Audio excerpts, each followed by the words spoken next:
B1 brothers and sisters, welcome to Blacklogic. And today we're going to basically go over some of the major things that really destroyed and dissolved the nuclear black family. And we understand that this destruction really started to occur in the 1950s and the early 1960s. There are a lot of root causes that has caused the black family to really be non-existent today. Are there still black families? But we're roughly at the 70 percentile of single people, of only 30% of foundational black Americans actually being married. We have to tear down these curtains that is a disintegration of the nuclear black family, because a lot of these root causes, some of you have heard, some of you probably never really thought about it in this particular way. But we have a blood-stained pages that scar our collective memory with incidents like Rosewood, Tulsa, Oklahoma, the Red Summer of 1919 that ignited a blaze of violence across the nation, leaving countless families shattered and broken. But we still pulled ourselves up by our bootstraps, did we not? But it didn't stop there. Our oppressors had many weapons in their arsenal. The 1994 crime bill, the 1986 Anti-Drug Act. These were basically modern day chain gangs that locked away majority of black men, tearing fathers and brothers and uncles and cousins from their homes, leaving children to navigate a world of injustice alone.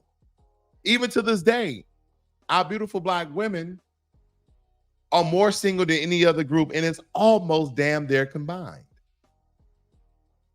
Now, there are some positive studies that black men are more involved in their children's lives than any other race. That was a staggering study.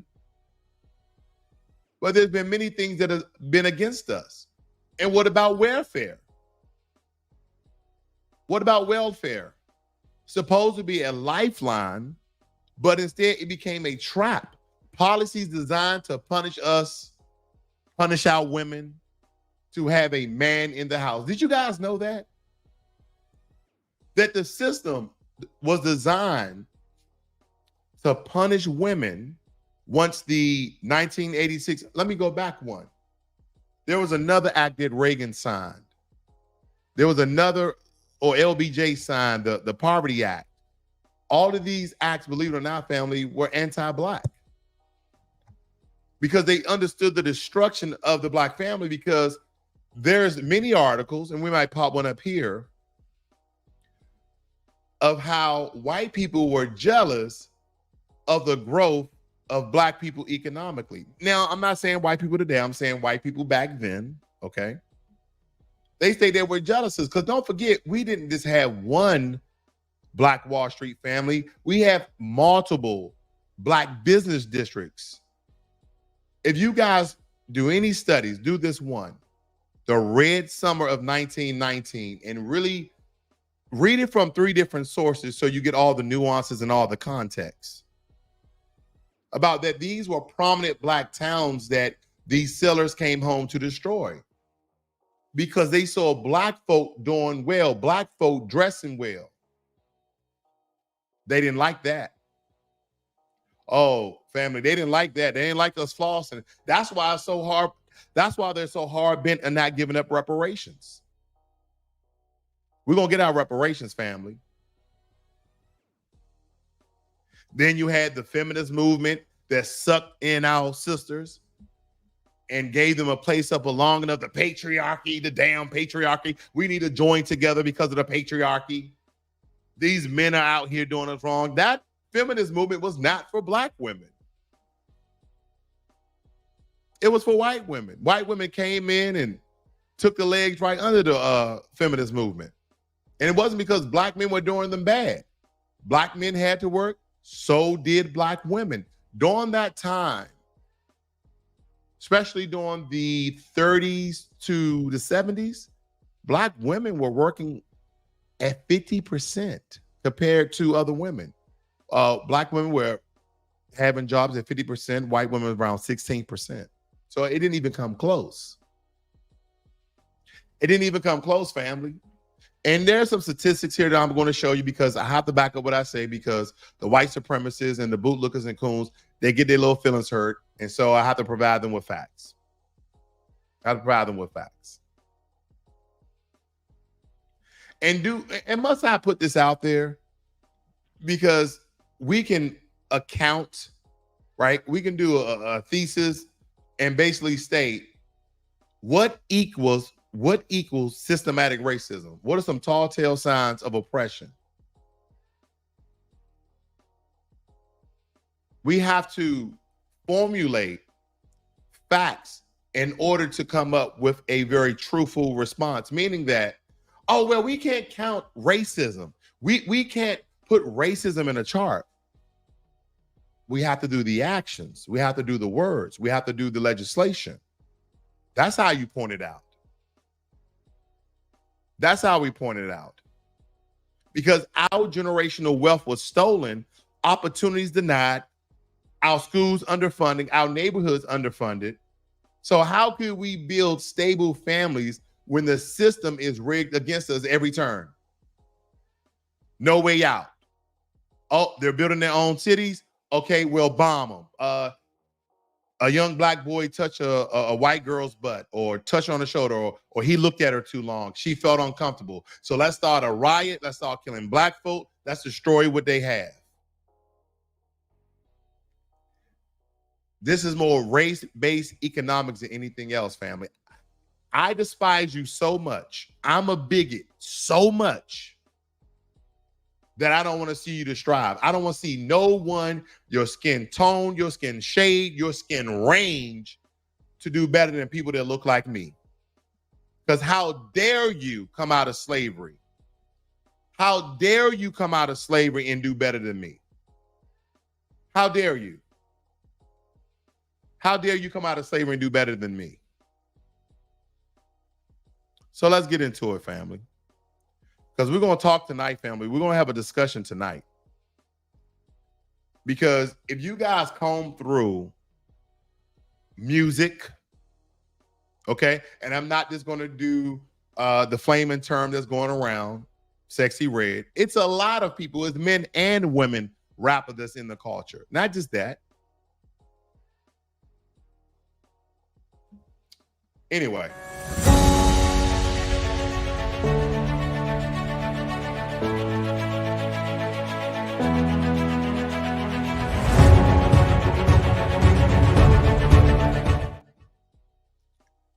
So right here, what we have is in 22, and this is coming from the Department of Justice, the majority of white children and Hispanic children lived in two-parent homes, 75.6% and 67.5%, 5%, compared with 4 in 10 in black children,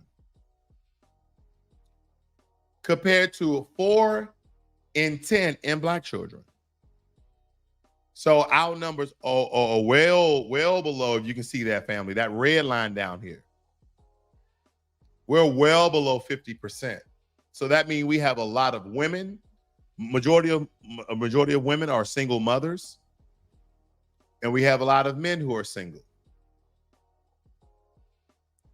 But this does a lot for our children, because if we just base our condition on the current times, then we're not looking at the root of the problem. Nobody wants to have this conversation because it's not going to invoke people's emotion, right?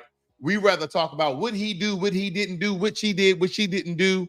And men should be doing this, and I'm the table and you're the table, and I bring value and I can bring you. We're having these very, how can I say, surface level, light conversations about togetherness and relationship and love. And it goes deeper than that, because we're not seeing each other as equals, as black men and women. And it's not because of ourselves, right? There is a time where we have to start making excuses, but what happens every 10 years? There's a new decade, there's a new generation coming. So about time we can start to educate ourselves about this attack on our people, and to keep the black family separated. Then comes another generation and they push another agenda. So we never really fix the issues of being together like we once were. we are better together. Why do you think all these other people here, family, are together? Because they understand they're better together. So this is where we are, family. We're the most single people in America.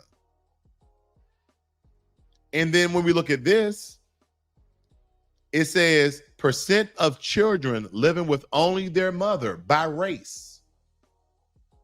Look at the orange. That represents Black. Look where we are. We're over 50%. We're slightly low 50% coming into 22. But these are not statistics that I want to be the leader of. These are not statistics that I want us to be ahead of. Okay? And you can go check this out, Department of Justice, of Juvenile Justice, okay? Federal government website. I understand. I may not have a lot of people tonight, family, and that's okay because this is a very unpopular topic, okay? Because people don't want to be together. People are selfish, right? That's the thing that we tell ourselves. She won't act right. He won't act right. Well, you can't sleep over because I get government assistance. That's the whole term of that you're making the government your husband.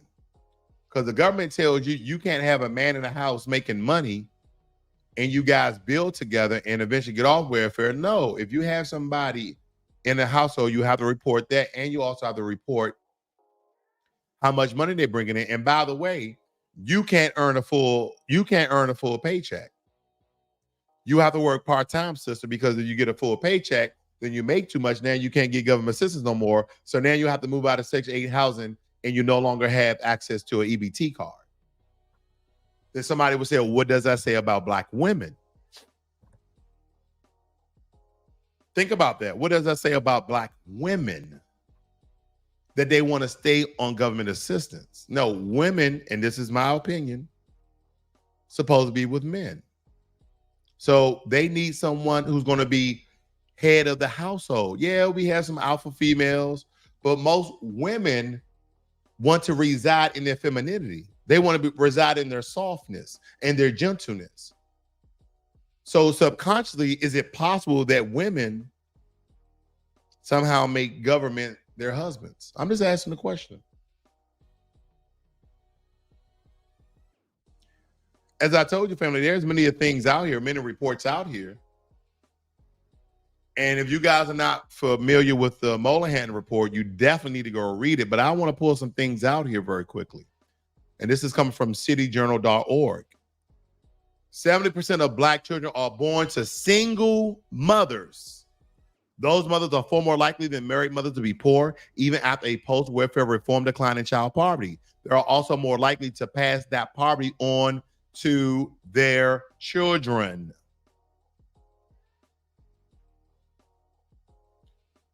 They're most likely to pass that poverty over to their children.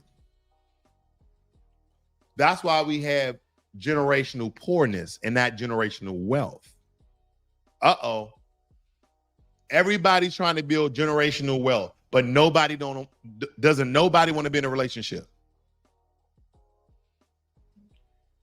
I hear about building generational wealth, doing something for your siblings, doing something for your kids, but nobody wants to be married. Nobody wants to be in a relationship and build together. I'm just calling it what I see it, family. I know this is an unpopular conversation, but white supremacy surrounds all of this. But now that we are aware, we have no more excuses, do we not? Before the country's discussion of Black poverty had heart into the fixed orthodoxies, before phrases like blaming the victim, self-esteem, out of wedlock childbearing, talking about illegitimate children, and even teen pregnancy have become current. Most analysts assume that once the nation removed discriminatory legal barriers and expanded employment opportunities, Blacks would advance just as poor immigrants had. Blacks will advance just as poor immigrants had. So they're already stating that immigrants came to this country and surpassed Black folk. What's going on right now? We have over 3 million people in the past year, Joe Biden, in the country illegally. And based on past history, where it be the agents they dropped off in the Black community back in the 60s, 70s, and 80s, and now Hispanics been dropped off in the Black community, and they're using the resources and community property in those Black neighborhoods to ensure that they have a place to stay. Who do you think will still be left at the bottom? This is why I preach this. We're better together. Between the 1954 Brown decision and the Civil Rights Act of 1964, the legal racism had been dismantled and the economy was humming along in the first 5 years of the 60s. The economy generated 7 million jobs. This is important. Yet those most familiar with what was called the Negro problem were getting nervous. They were getting nervous on the Negro problem. We got a Negro problem. Negroes out here. About half of all Blacks had moved into the middle class. You see that? We had the skills, we had the intelligence, we had the know-how, we had the ingenuity. Who you think built the country? Foundational Black Americans. That's who. Oh, well, the slave masters taught you guys how. Well, we was illiterate, right? We couldn't read, we couldn't draw, we couldn't sketch, right? We were illiterate. We were dumb. We were 3/5 of a human. So how could we build a country without you guys showing us? Did you guys go out there and like build 10 of them like this and 30 like this? No, they didn't. We already had those skills, family. And then it states here, we have a Negro problem. About half of the Blacks moved into the middle class by the mid-60s. Listen to that. But now progress seemed to be stalling. The rise in Black income relative to that of whites steady throughout the 50s was sputtering to a halt. More Blacks were out of work in 64 and in 1954. Most alarming after rioting in Harlem and Paterson, New Jersey. In 1964, the problems of the Northern Ghetto suddenly seemed more intraceable than those of the George Wallace South. And they're talking about how basically Moya Hand here broke it down and gave his own account for it. But I want to jump down here right to the green. Policymakers had assumed that if the male heads of household had jobs, if Black men had jobs, women and children would be provided for. This no longer seemed true. Even while more Black men, though still catastrophically low numbers, were getting jobs. They wasn't giving us jobs, family. Like really, really low numbers of getting jobs. More Black women were joining the welfare rolls. I'm not blaming our Black women. This was all done by design.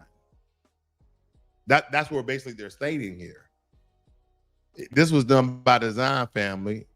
And you guys can go read this. I didn't want it's a very long journal page here. But I wanted to break that. I wanted to really, really break that down for you. And let's look at this. This is blackdemographics.com, and they get their information from the Census Bureau, okay? Just so you guys know, not a bunch of people in a room making up stuff, okay? And then you can see right here, it says its source. Let me blow that up for you guys. It says its source, U.S. Census Bureau, okay? And it is breaking down of people who've never been married. Now, this is 2020. I know we're 4 years out, but these numbers are relatively still the same. Black men are 30% married compared to Black women. Excuse me, Black men at 33%, Black women at 27%. 50% of Black people never married. 52% of Black men never married, and 48% of Black women never married. Okay? But when it comes to the married portion, Black men are more married than Black women. And we already know Black men at 15% date outside their race. Okay? 85% of the time, we marry Black women. Okay? 93% of the time, Black women marry Black men. So that 15% is non-Black American. Okay?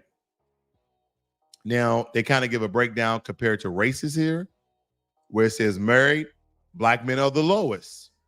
Okay? Black men are the lowest compared to Hispanic and white and Asian.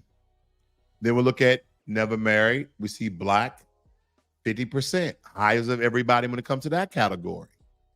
So if you guys are not noticing a trend here, Black marriage in 2021, it states in the blue square, which is here, 85% have a Black wife. So that means 85% of Black men marry Black, and the other 15% marry non-Black for those who marry. When it comes to women, as I stated before, 93% marry a Black husband, and that other 7%, swirlers, as we call them, as well as Black men, they're swirlers as well, which is fine. That's a prerogative. That's what they essentially go with. But when I look at the Black family and we look at the dismantle and the destruction of it, there's not just one thing. This is very complex, because anytime white supremacists get in a room and they have these think tanks, they're not just thinking about 1 year, 2 year, 3 years. They're thinking about the next 50 to 100 years of how they will destroy Black people. If you don't think it's that serious, then look throughout the legislation throughout the time. Look at all of the attacks, not the physical attacks, the systematic attacks, family. The systematic attacks. That is what we have to look at. Now, look at this. Black women more likely to be married than white women until 1970. Until 1970 is when that changed. What happened in 1964? What happened in 1986? What happened in 1994? We're talking about civil rights. We're talking about the Anti-Drug Act. All of these are contributors what dismantled and destroyed the Black family. It states here that never married among women age 35 and older by race. Okay, but it says up until 1970. Now, look at the amount of people that we were married when it comes to Black women. 1970 hit and it skyrocketed. So you had all these systematic attacks against Black folk, and there's many reasons to it, right?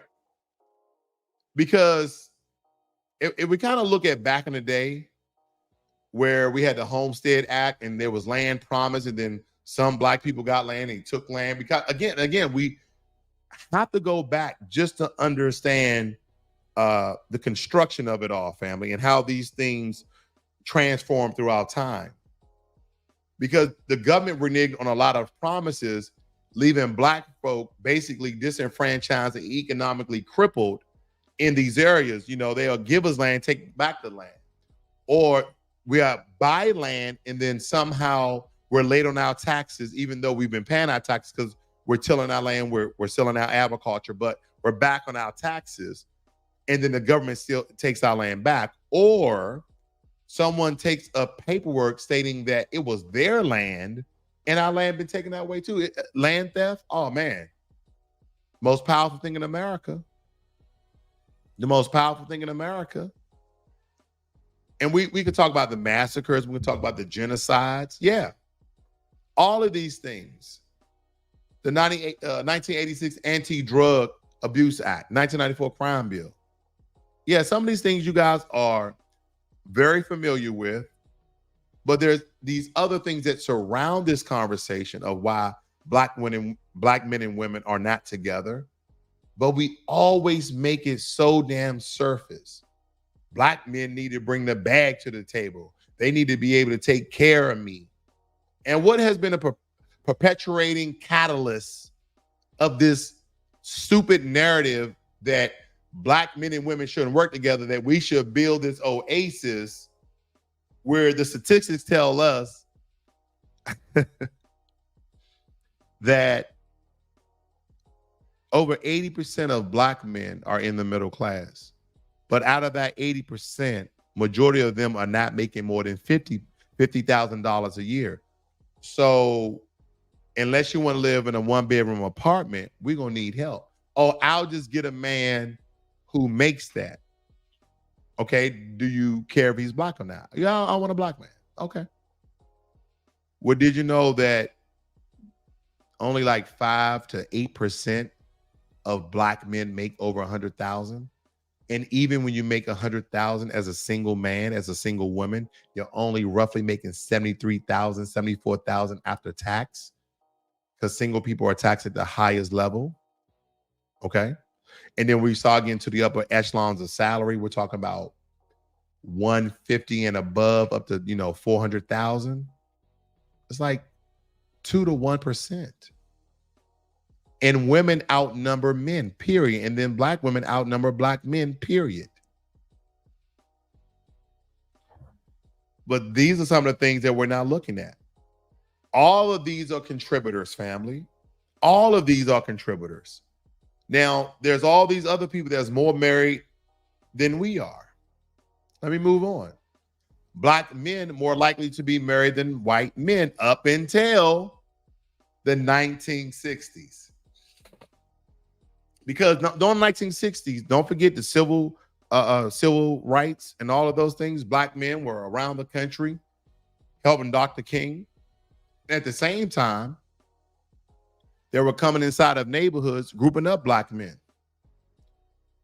Because don't forget, family, mass incarceration didn't start with Joe Biden in the 1994 Crime Act. Oh, no. A lot of people would like to believe that. But that is not the case. That is not the case. Because truthfully, I'm trying to remember the date for you guys. I don't want to get this date wrong. But it really started with Reagan. Right? And I forget, it was a particular act that Reagan signed. Okay. And I wish I had that up for you guys. It just slipped my mind.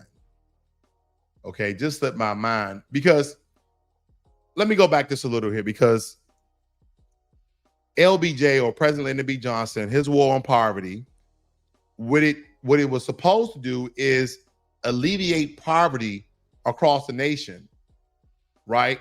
But policies were implemented and had unintended consequences for Black Americans. There was a policy named Aid to Families with Dependent Children, which provided financial assistance to single mothers. But this led to a perverse incentive where fathers were often absent from the home to ensure eligibility benefits. Family, this is welfare. See, that Lyndon B. Johnson war on poverty, but it's and they knew that who's the race that's mostly in poverty? Black people. So it was going to vastly target Black folk, right? But the incentive of this program were to keep fathers absent from the home, and that's the only way they can ensure their eligibility benefits.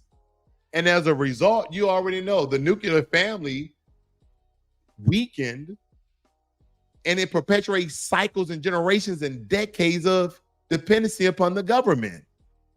Then you had, wait for it, what was it? Nixon's war on drugs, which criminalization of drug use, and increased the amount that police were being more vicious than they ever were before. I mean, give and a take at the time. And we understood that this mainly targeted Black communities, despite, and I know you guys heard this, you read this, you've seen this, despite similar rates of drug use among different racial groups. The implementation of this war on drugs when it came to Nixon, the implementation of hard sentencing laws such as mandatory minimums, okay, which impacted us mostly, that led to mass incarceration and further debilization of families. Then you had the 1986 Anti-Drug Abuse Act. That was another Ronald Reagan's baby, Reaganomics, which exacerbated these issues by imposing stricter penalties for crack cocaine. Remember, crack cocaine, you got 5 to 8 times the amount of time in prison versus powder cocaine, because they understood what the drug dealers were doing in the hood. They were trying to make more out of a little bit, right? So they can sell more. So they said, okay, we'll fix that. Oh, the reason why we did it is because crack cocaine is more addictive. Oh, okay. Even though both were addictive, but this is more addictive. This is more. Then you had Ronald Reagan Sentencing Reform Act. That's the one that I was talking about, family. The Sentencing Reform Act that Reagan did. And this was supposed to address disparities in when people were getting sentenced to jail. But instead, this contributed to mass incarceration crisis. The act established federal sentencing guidelines that eliminated parole, leading to longer prison terms. And this was mainly for drug offenses that, again, mainly affected Black communities. Then you had good old Sleepy Joe. Him and President Bill Clinton, because remember, before Obama, President Bill Clinton, the first Black president, because he poked a little la-la and he can play the saxophone. Wow. Are we that easy, family? Are Black people that easy to win over? Are we that easy? Because don't forget, Sleepy Joe and Puffin Bill are the ones who signed the 1994 crime bill, which led to an explosion in the prison population, which again, disproportionate number of Black individuals incarcerated for non-violent drug offenses. And to this day, you go to Washington State, you go to Oregon, they didn't legalize all drugs. How far have we come?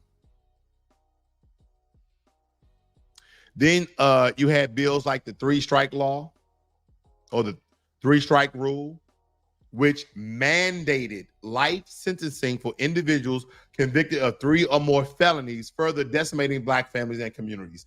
Family, we didn't do this to ourselves. We didn't just have help. We didn't have support. Someone tied our hands behind our back, tied our feet together, hog-tied us, put a gag inside of our mouths, blindfolded us, and drugged us to the point that we are now. But now that we are aware, what are our excuses?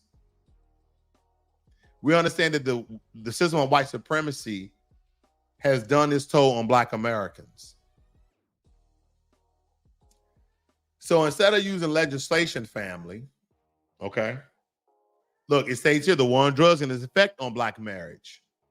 Let me blow that up for you guys.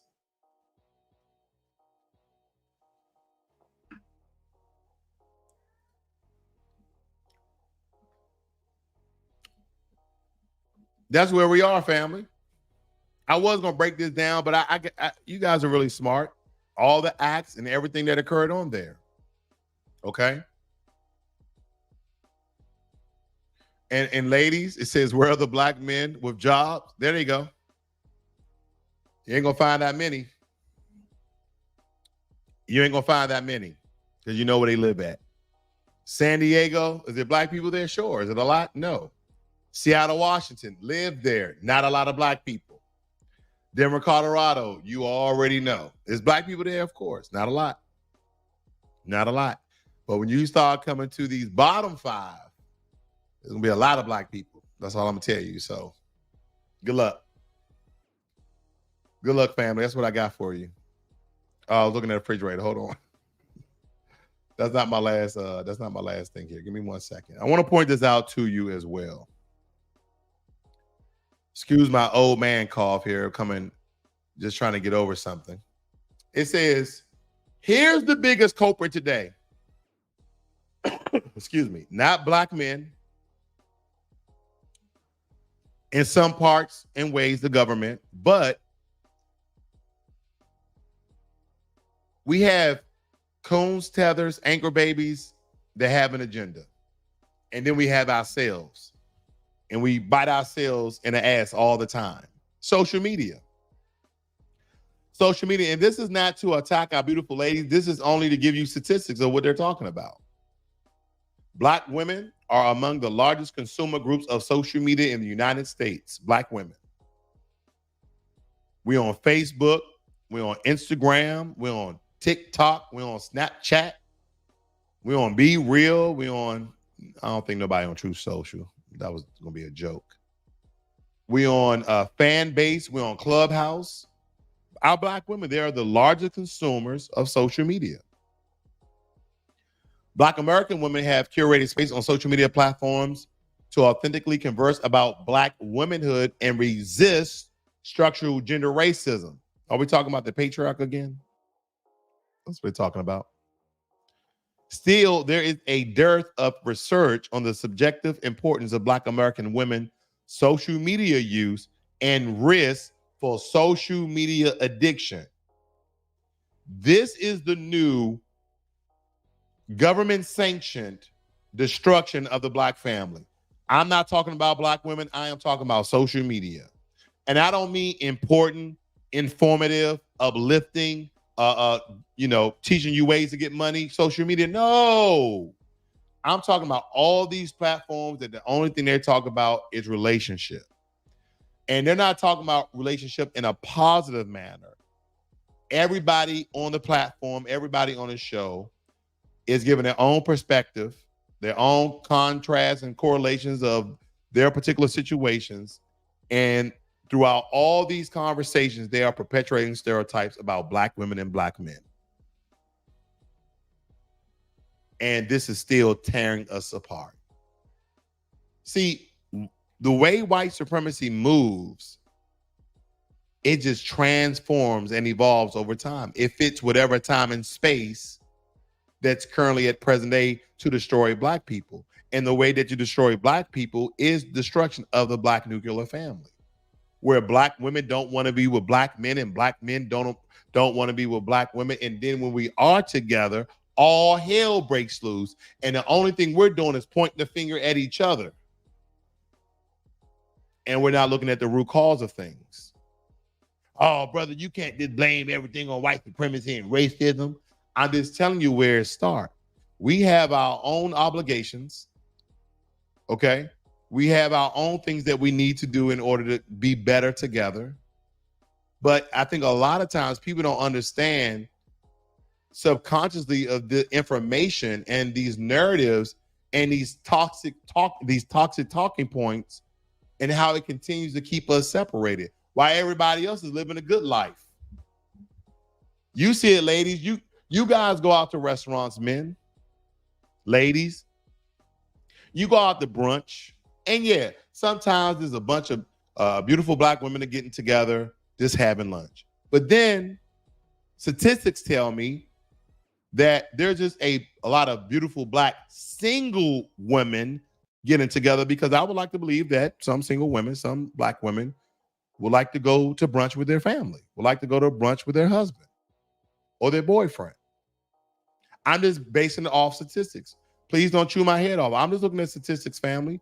Social media addiction among Black American women with consideration to structural gender racist contexts. People who are young adults, Black and female are among the largest consumers of social media in the United States, according to a Pew Research Center. Relative to white Americans, Black Americans report greater use of social media platforms such as Facebook, Instagram, okay, with reporting greater use than men. Scholars suggest that Black American women may have other uses for social media, such as access to social resources to navigate structural oppression. Okay. Let me make sure I didn't skip anything else, family. I think I have one more piece here I want to point it out. It says connectedness with Black women is suggested to provide Black American women with a sense of belonging and validation that strengthens their capacity to navigate gender racist stressors. Does anybody know the term hurt people hurt people? Hurt people hurt people. So if you have a bunch of women who are on a platform or in a fan base or clubhouse room, or they're doing fashion fit or fat, whatever, or these relationship type platforms, if they're on these platforms and all of them are single and they all been hurt, what do you think they're doing? They're validating each other hurtness and feeding off their hurtness, and then they just start to man bash. See, I haven't seen a platform, and I'm pretty sure there's a podcast out there, or there's a video of 3 to 5 Black women who've been hurt by Black men, 3 to 5 healthy Black women who've been in a long-lasting relationship, whether it be a long-lasting relationship or marriage with a Black male. So we can have real discussions. Because it's not like women don't hurt people, and it's not like men don't hurt people for various reasons. Why do people break up nowadays? They're saying that the number one reason why people get divorced, the number one reason why people break up is based off finance. It's based off finance. It says Black American women report needing, not wanting, needing, expecting and receive a greater support from Black women than from white women. Of course, you're gonna support your own. Okay, I had to read this whole thing earlier, but yeah. I really just wanted to point those things out to you before I got into your comments here, family, to really stir the pot, because it's a mixture of a lot of things. And what's some of the sources here? YouTube, Facebook, Instagram, Pinterest, TikTok, LinkedIn, that's professional sometimes, WhatsApp, Snapchat, Twitter, Reddit, Be Real, and Nextdoor. We have all these different social media outlets that majority of our women, okay, are consuming on a very large scale. You've seen the conversations on these platforms, family. They're not for the betterment of Black people. They're not for the betterment of Black relationship. They're not for the betterment of Black marriage. They're not. Everybody is just in there men hating. And okay, I'll be real with you. There's some platforms where I see men, Black men, women hating. It's not just the women, family. It's just not the women. But I think a lot of us are uneducated to a point we're not, and again, I know there's going to be some naysayers that state everything is not about race. When it comes to Black folk, there's more things related to racial oppression than anything else. Us not being together, family, is not just a couple of people cheating, a couple of people doing this, a couple of guys beating their woman. No. It's bigger than that. They've been doing this for a very long time. They have over 50, 60 years of practice of keeping Black families apart. I got Lois Knowles, Tina Marie in the room, Jermaine Anderson. Nice to see everybody that's here. We got a number one coon in the room, Solid Snake. Let's see here. They hate us when we have strong families and hate us when they got out of their way to break the Black family. That's true. Shout out to my Mar, Jermaine Anderson. Nice to see you, brother. Nice to see you. Tina Marie, B1 from Oakland, B1 to you too, sister.